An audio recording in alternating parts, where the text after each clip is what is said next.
Hey, what's up everybody? This is Cyrus, and I wanted to make a quick video with a couple updates about the previous video, which was with Deb the Medium. And what am I up to? I think I need some... We have coconut water. I need some coconut water because coconut water is good for my throat. I have a lot of throat problems because of acid reflux. I'm probably going to need surgery for that acid reflux one of these days. I always have like a congestion because of the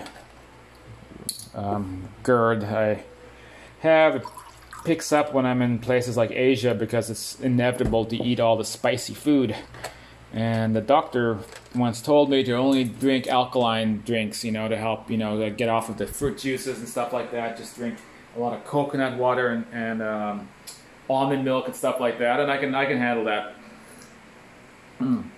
Coconut water is my favorite. It's very healthy, a little bit sugary, but there was like this one religious cult in the 60s or 70s where they tried to subsist entirely from coconuts. So that's all they ate was just coconuts. And if I recall, the leader of that group actually died. So I don't know if that was such a good idea.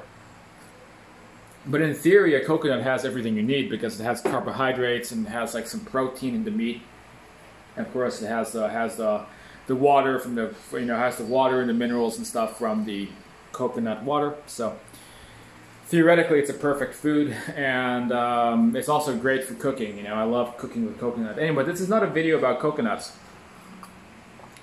This is a video about the last video, which is with Deb the Medium. So I forgot to mention in that video that Deb is having an experiment done on the 21st of this month.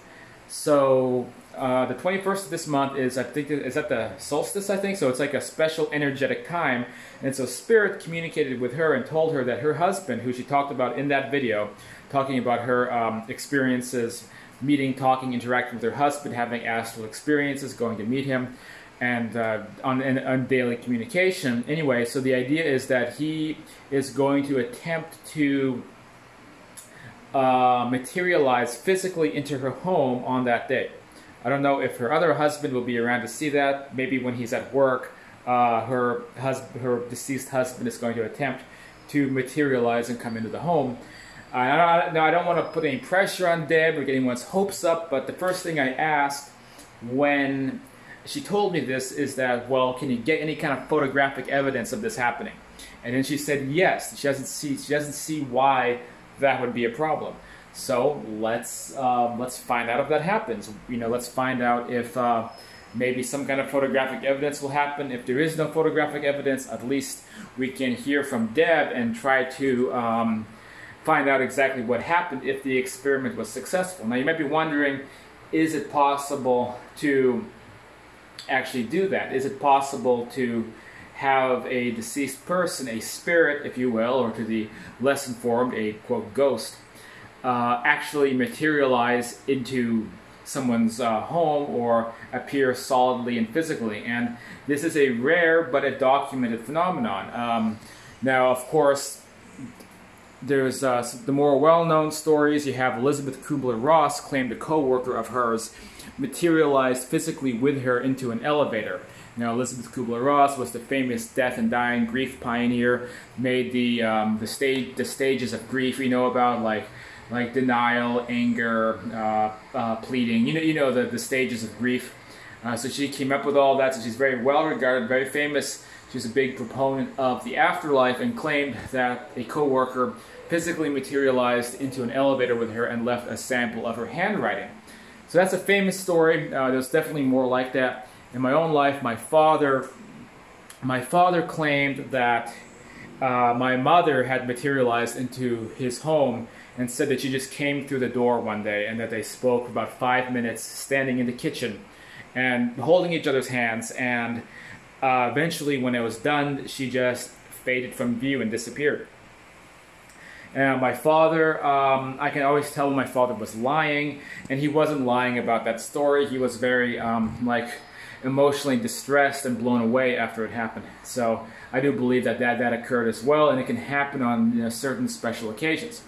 So I am curious to find out then, just based upon, you know, researching, knowing about this phenomena, whether or not this happens to Deb the Medium, whether or not her husband is going to be able to physically materialize, and then I will attempt to get Deb back on the show to tell us what, if anything, happened. And I suppose if nothing happens, then there's no point in having her back on as a guest to talk about it. But if something did happen, then I will try to get her back on this show to describe what happened. And boy, keep fingers crossed, maybe even have some kind of photographic evidence. So really, I guess that's that. Sip. As for me personally, well, I'm still here in Davao, Philippines, and just trying to figure out what to do next. You know, I think I'm gonna make some videos coming up talking about more about the current state of things in the world right now, because it is something I have been thinking a lot about. And there's some very weird, like, if you want to call them prophecies or predictions about events that will, you know, as they will come to pass. And certain events that have been transpiring lately is really matching those predictions. And I think it's a very interesting time to be alive right now. It seems like things may even keep getting worse before they get better, but I think if we're going through some kind of a transitionary phase. And on one hand, I'm excited by it, but on the other hand, I'm stressed out by it, because I kind of want my old life back again. You know, I've had to radically change my life basically, and my lifestyle and my priorities because of all of this. And you know, it's stressful having to go through sudden changes that we're not expecting. And it's one thing when it's a change of mindset or a change of mentality, or having to adapt to something, or having to cope with grief. But it's something else when your actual day-to-day life is turned on its head. And I always worry about how other people are able to handle this, how other people are managing this, because I think I'm pretty experienced at introspective thinking and self-development, and I think I can handle it. I'm not so sure if other people can handle it. And since we're going now like so long into this bad dream, into this nightmare, I really worry about if people are just going to start snapping. And we do see this happening right now. A lot of depression happening, a lot of suicide, and really tragic stuff. And I don't know. I guess just my advice about that is study spiritual topics and learn, you know, to go inward, and maybe pick up some kind of meditation possibly, and focus inward and less on the world around you. Because as tempting as it may be to think that you can fix the pandemic and you can stop these problems from happening, and you have to follow everything that happens all the time, all the news stories as they happen, it's also a bit liberating to realize that there are some things out of your control, and the best that you can do is focus more on your life, you know, and the immediate conditions surrounding your life, and focus on what you can control, what you can change.